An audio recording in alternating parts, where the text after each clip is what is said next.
Oke, assalamualaikum warahmatullahi wabarakatuh. Oke, sore ini kita kembali lagi pada program Apa Kabar Makassar. Oke, teman-teman penonton setia Kabar Makassar, saat ini saya sedang bersama narasumber yang sangat hebat. Jadi narasumber kali ini adalah salah satu pendiri atau tetua dalam komunitas yang cukup besar di Makassar.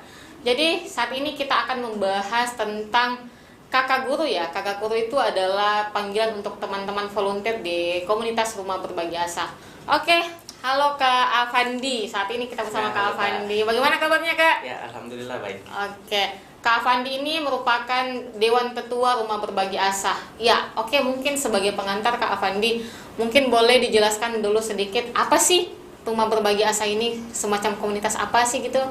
Ya, jadi Rumah Berbagi Asa itu salah satu komunitas yang ada di Kota Makassar yang bergerak di bidang pendidikan dan sosial.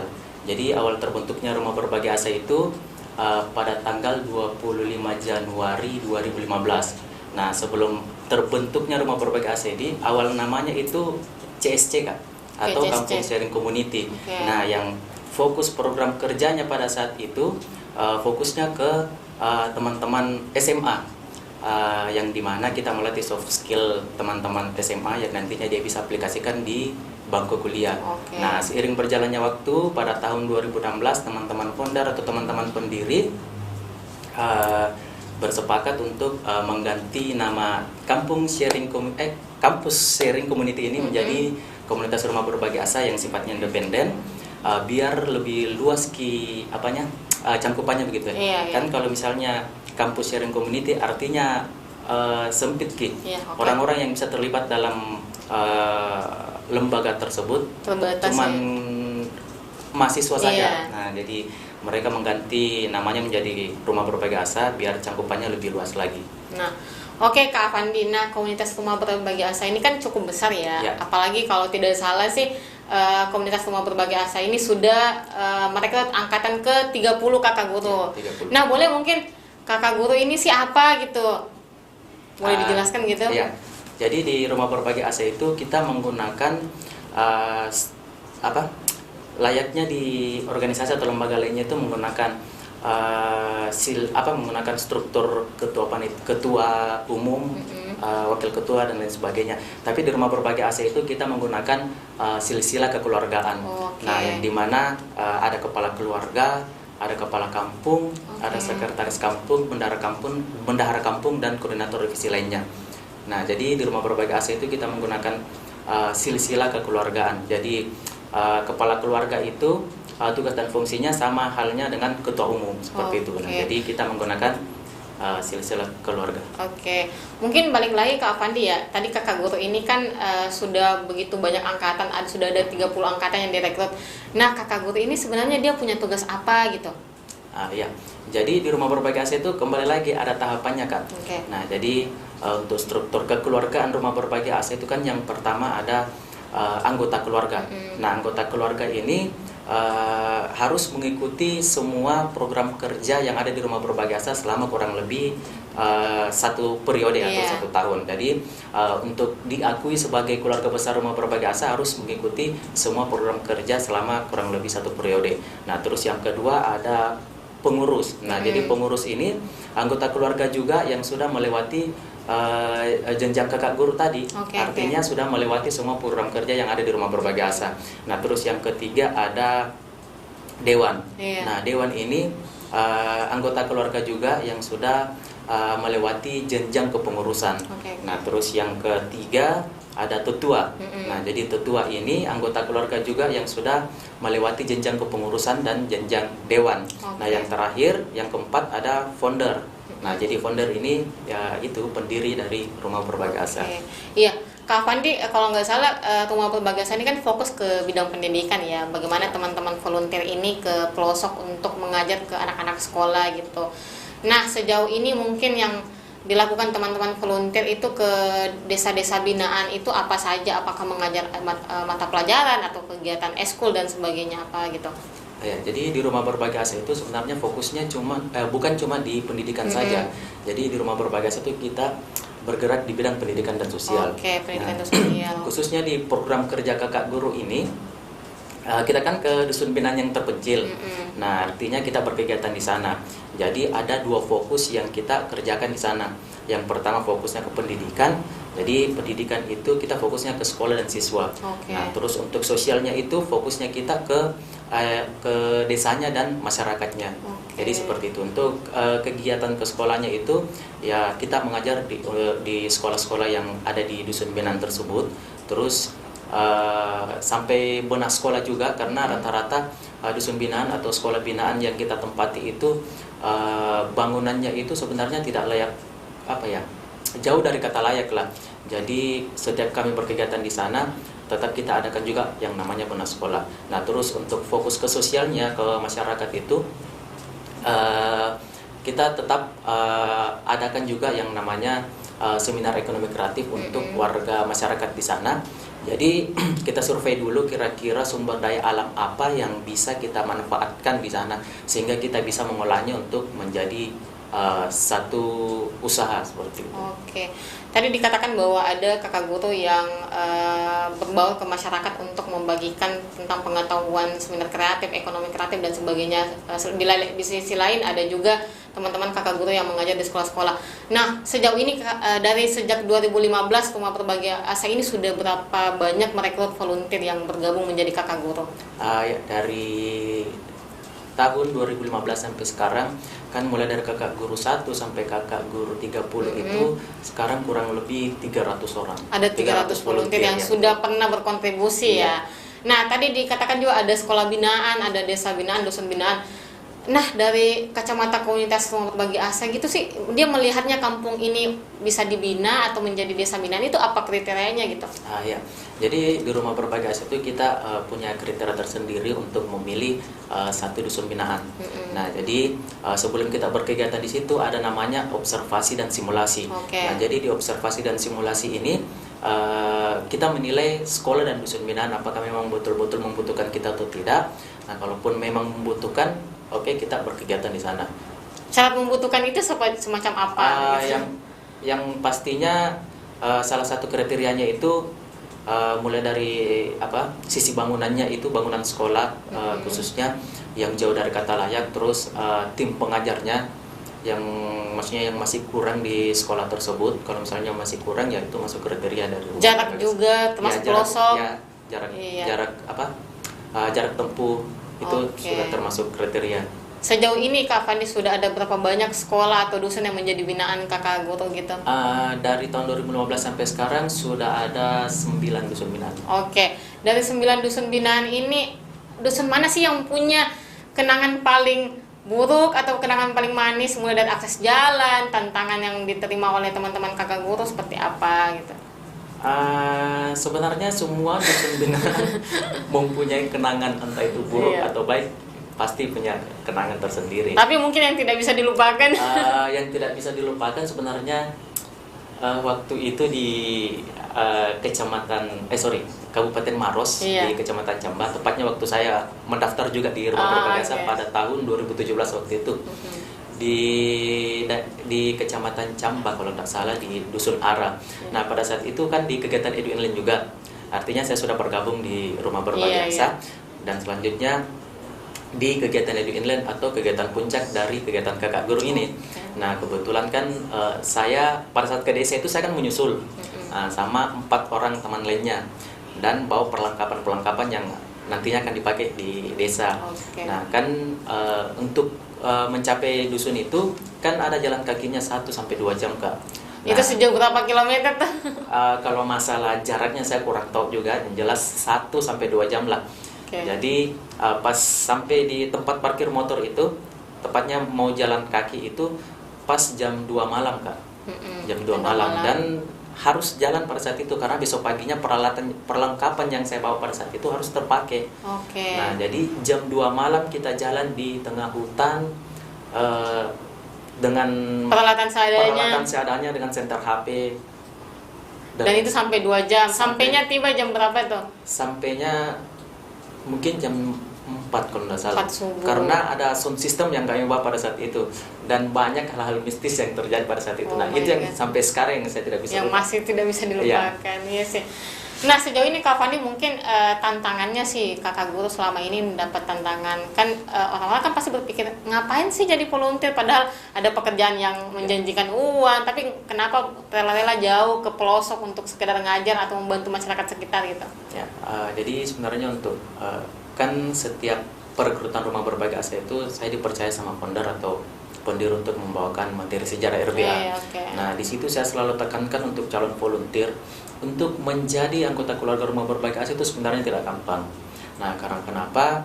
Rumah berbagi asa memang mencari orang-orang yang betul-betul yang mempunyai jiwa-jiwa sosial yang sangat tinggi dan peduli akan pentingnya pendidikan yang di Indonesia, khususnya yang ada di Sulawesi Selatan ini. Nah, itu yang selalu saya tekankan ke calon volunteer, karena kebanyakan sekarang teman-teman mau ikut gabung ke dalam komunitas itu hanya numpang nama saja, artinya mau ditahu, oh bahwa saya ini orang anak komunitas seperti itu. Tapi rumah berbagi asa sebenarnya tidak cari orang seperti itu. Jadi yang kita cari sebenarnya orang-orang yang memang mempunyai jiwa-jiwa sosial yang sangat tinggi dan peduli akan pentingnya pendidikan yang ada di Indonesia. Oke, berarti orang-orang yang betul-betul mau berkontribusi ya. Yang siapa sih rela jauh-jauh ke desa ya, sampai jalan kaki, becek-becek dan sebagainya. Kalau untuk feedback sendiri sejauh ini dari 9 dusun ini, mungkin boleh disebutkan ya dusun apa saja yang ada di mana yang pernah menjadi dusun dari teman-teman KGG. Dari feedback masyarakat sendiri seperti apa sih selama merasakan adanya teman kakak guru yang datang berkunjung di pendidikan dan sosial itu seperti apa? Ya, jadi untuk feedback dari masyarakat sendiri itu sebenarnya ini salah satu alasan saya kenapa sampai sekarang saya masih bertahan di rumah berbagi asa. Karena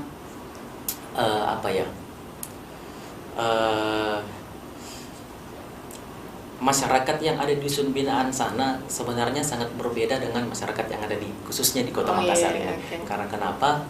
Itu saya sangat rasakan dari berapa ya? Mungkin kurang lebih 7 dusun binaan yang sudah saya berkegiatan di rumah berbagi asa, dan rata-rata memang yang membuat saya nyaman itu karena masyarakatnya. Nah, masyarakat di sana sebenarnya sangat senang, artinya mereka memang membutuhkan relawan atau volunteer-volunteer seperti kita. Jadi setiap kita ke sana, masyarakat di sana itu sebenarnya sangat senang, Kak. Ya, sangat senang. Justru bahkan membutuhkan kita. Dan beberapa dusun binaan sebelumnya itu sebenarnya masih mau kalau kita berkegiatan di sana. Nah, tapi karena kita punya aturan juga, setiap berkegiatan di dusun binaan itu kita cuma satu periode saja dan mencari dusun binaan yang lainnya. Tapi di rumah berbagi asa ada salah satu program kerja juga yang namanya Back to Village. Artinya kita kembali ke dusun binaan yang sebelumnya. Tetap kita adakan silaturahmi ke dusun binaan yang telah kita berkegiatan di sana. Mungkin Kak Fandi, dari tadi disebutkan ada 9 dusun binaan yang pernah dilakukan pengabdian di sana ya. Mungkin boleh dilihat sih kondisi pendidikan dan sosial masyarakat di situ seperti apa. Apakah memang orang-orang yang di pelosok, pendidikan di pelosok itu memang sangat miris atau gimana kondisinya gitu? Ya, menurut saya itu yang saya bilang tadi, sangat jauh dari kata layak. Mulai dari tim pengajar sampai bangunan sekolah dan lain-lain itu sebenarnya sangat jauh dari kata layak. Nah, rata-rata sekolah dusun binanya rumah berbagi asa ini tim pengajarnya itu biasanya cuma tidak sampai 10 tim pengajar. Nah, itu pun cuma biasanya cuma 2 orang yang PNS, Kak. Itu kepala sekolah dan mungkin ada 1 guru. Yang lainnya itu cuma honorer. Nah, mungkin seperti yang kita ketahui kan, kalau honorer itu gajinya mungkin tidak seberapa. Jadi untuk mengajar pun juga mereka kurang semangat mungkin. Nah, jadi anak-anak di sana itu kadang mereka belajar, kadang juga tidak.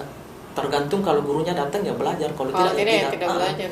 Biasa sampai 1 minggu anak-anak di sana itu tidak belajar, datang di sekolah saja untuk bermain, tidak belajar karena gurunya tidak datang. Selain dari SDM, mungkin dari fasilitas mungkin seperti apa? Fasilitas pendidikan di pelosok mungkin. Maksudnya kan? Media pembelajaran yang mendukung atau tidak, seperti itu maksud saya. Kalau untuk media pembelajarannya kan sama, jauh dari kata layak juga, Kak. Makanya dari Makassar ini kita sudah siapkan memang untuk media pembelajaran yang nantinya kita akan pakai di dusun binaan. Jadi kita sendiri yang bawa media ajar dari Makassar. Jadi di rumah berbagi asa itu kita mempunyai silabus dan RPP sendiri. Nah, jadi kita tidak ikut silabus dan RPP-nya sekolah di sana. Berarti punya panduan sendiri. Kita punya panduan sendiri. Nah, itu fungsinya tadi saya bilang sebelum kita berkegiatan ada yang namanya observasi dan simulasi. Nah, di simulasi ini kita bagaimana menilai menilai karakter siswa seperti apa, terus kemampuan siswa seperti apa yang nantinya kita sesuaikan dengan silabus yang nantinya kita buat. Oke. Jadi ya teman-teman semua, Rumah Berbagi Asa ini sangat-sangat punya kontribusi besar ya ke pendidikan pelosok negeri, karena tadi dikatakan Kak Apandi bahwa teman-teman punya silabus sendiri, punya panduan pembelajaran sendiri, sampai membawa media ajar sendiri ke kampung gitu. Terus mungkin Kak Apandi melihat mungkin setelah teman-teman Rumah Berbagi Asa ke pelosok membangun, apakah setelah itu ada feedback dari pemerintah? Apakah dia melihat kondisi itu atau seperti apa? Sebenarnya ada sebagian dari dusun binaan yang setelah kita berkegiatan di sana, pemerintah lebih ini, karena kan di Rumah Berbagi Asa itu kan ada setelah kita berkegiatan kan ada teman-teman memang yang khusus untuk bagian penulis, artinya dia menulis berbagai kegiatan-kegiatan apa yang kita lakukan di dusun binaan yang nantinya kita akan upload ke websitenya RBA. Mungkin melalui dari situ, khususnya yang di daerah Goa kemarin, setelah kita berkegiatan di sana kan sebelum pada saat kita berkegiatan di sana itu akses jalannya itu Kak bukan aspal, ya jalan kan tidak bisa dilewati tanah, oleh kendaraan bermotor atau mobil, jadi harus jalan kaki. Nah, setelah kita berkegiatan di sana kurang lebih 1-2 tahunan lah. Dan sudah ada feedback dari pemerintah. Dan alhamdulillah sekarang sudah aspal, sudah bisa naik motor mobil ke dusun binaan tersebut. Berarti teman-teman yang berkontribusi sebagai Kak Guru ini sebenarnya memancing pemerintah juga untuk memperhatikan sekolah ini gitu. Terus Kak Apandi mungkin ini setelah kurang lebih ini tahun ke-8 ya, sejak 2015 Rumah Berbagi Asa menjadi komunitas yang cukup besar di Makassar dan sudah merekrut kurang lebih 300 kakak guru ya. Ini kan kita bertanya-tanya ya, ini mereka punya anggaran dari mana gitu? Kok bisa mereka ke pelosok, ke 9 kampung dusun mereka membangun ke situ? Ini mereka pakai anggaran dari mana gitu? Mungkin boleh dijelaskan kapan deh? Ya, jadi untuk anggaran itu sendiri makanya saya bilang tadi untuk menjadi keluarga besar Rumah Berbagi Asa itu kan tidak gampang. Tidak gampang. Tidak gampang karena kenapa? Untuk masalah biaya dan lain-lain itu sebenarnya kita cari sendiri. Nah, seperti yang kita bilang tadi, untuk apa sih bertahan di Rumah Berbagi Asa, buang-buang waktu, tenaga dan pikiran, bahkan kita capek-capek ke dusun binaan beberapa hari tidak digaji sepeser pun, bahkan kita jakas keluar uang. Nah, seperti itu. Jadi untuk sumber dananya itu kita cari sendiri Kak, seperti galang dana dan lain sebagainya.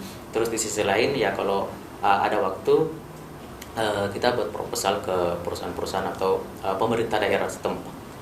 Tapi sejauh mungkin masuk ke usia 8 tahun ini, apakah sudah pernah dibantu oleh pemerintah dalam anggaran atau minimal diapresiasi lah gitu? Ya, jadi untuk pemerintah kemarin itu di daerah Goa sempat kita kasih masuk proposal juga di pemerintah Kabupaten Goa, dan alhamdulillah kita ACC di sana dan dapat bantuan dana langsung dari Bupati Goa. Iya, oke teman-teman, selain kakak guru ini mengajar dan berbagi ke masyarakat dalam hal sosial, juga sebenarnya ada kegiatan EduInLand ya Kak? Iya. Nah, kegiatan ini sebenarnya juga melibatkan teman-teman yang ada dan warga desa ya, teman-teman siswa di desa dan warga desa dengan apa sih Kak? Kalau EduInLand itu apa? Boleh mungkin dijelaskan? Ya, jadi di Rumah Berbagi Asa itu ada 2 macam program kerja Kak. Yang pertama itu program kerja inti, terus yang kedua itu program kerja tambahan. Nah, yang di program kerja inti itu yang pertama ada program kerja kakak guru, yang kedua ada EduInLand, yang ketiga ada RBA Care, dan yang keempat itu ada piknik dan japa-japa. Dan ini semua dilakukan di desa binaan? Enggak, tidak di desa semuanya. Jadi keempat program kerja inti ini kan yang pertama ada program kerja kakak guru yang tiap bulannya sebenarnya kita merekrut relawan baru untuk kita bawa ke dusun binaan untuk berkegiatan. Nah, terus EduInLand ini sebenarnya rangkaian kegiatannya itu kurang lebih hampir sama dengan program kerja kakak guru, tapi untuk program kerja EduInLand ini merupakan kegiatan puncak dari kakak guru. Artinya kegiatan perpisahan dari program kerja kakak guru. Nah, kan selama kurang lebih 1 periode kita telah berkegiatan di dusun binaan tersebut. Nah, makanya terakhir kita buat kegiatan EduInLand yang merupakan program kerja terakhir di dusun binaan. Jadi kurang lebih seperti itu. Yang kemarin untuk kegiatan kakak guru kan biasanya cuma 4 hari di dusun binaan, dari hari Kamis sampai hari Minggu.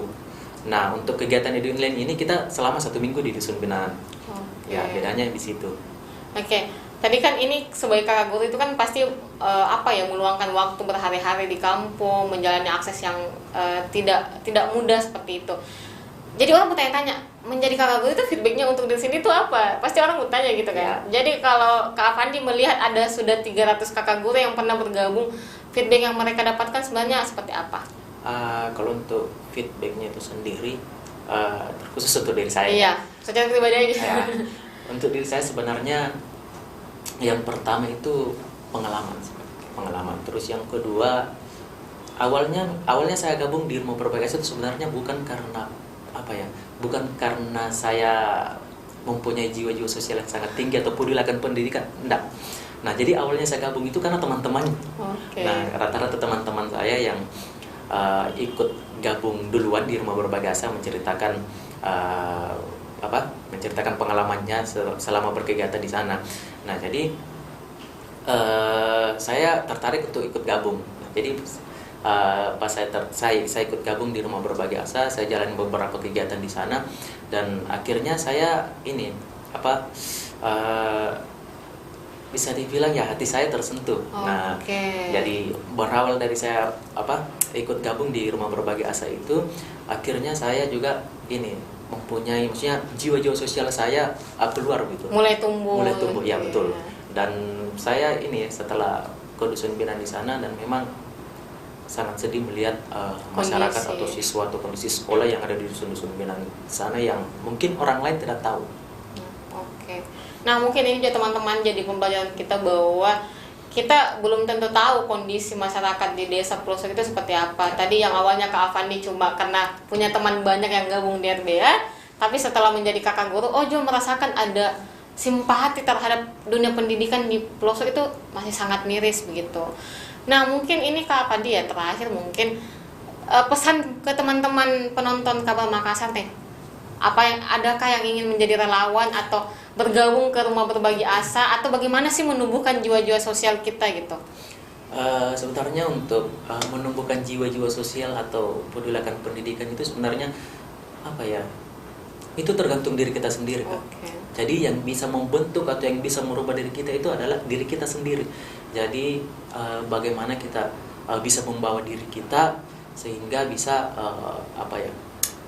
bisa menumbuhkan jiwa-jiwa sosial tersebut. Jadi untuk merubah diri kita sendiri itu sebenarnya diri kita sendiri, ya. Tidak bisa untuk melalui orang. Mau ada malaikat sekalipun juga tetap diri kita sendiri yang bisa merubah diri kita.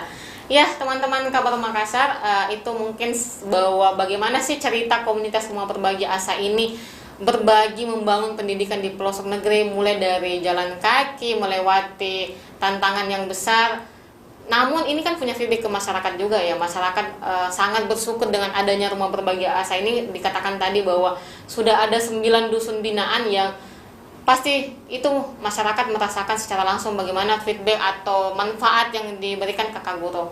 Oke, mungkin teman Apa Kabar Makassar, sore ini kita mengakhiri sesi kita talk show hari ini karena Kak Afandi sudah berbagi kepada kita. Dan teman-teman yang mau gabung ke Rumah Berbagi Asa dan berkunjung ke pelosok untuk melihat kondisi pendidikan dan sosial masyarakat bisa menghubungi Kak Afandi ya. Nah, mungkin syarat jadi teman-teman RBA gimana? Ada syarat khusus? Iya, sebenarnya untuk syarat khusus untuk gabung di Rumah Berbagi Asa itu ada syarat khususnya. Jadi nanti kita sebelum open recruitment, jadi ada flyernya. Usia mungkin Kak, ada batas usia ya? Untuk usia sebenarnya tidak terbatas. Tidak terbatas. Jadi teman-teman yang daripada mageran tidur di rumah cuma scroll sosmed bisa gabung jadi relawan untuk membangun pendidikan kita di pelosok negeri. Oke, sekian dari saya sore ini. Saya Andini pamit undur diri. Sekian dan terima kasih. Wassalamualaikum warahmatullahi wabarakatuh.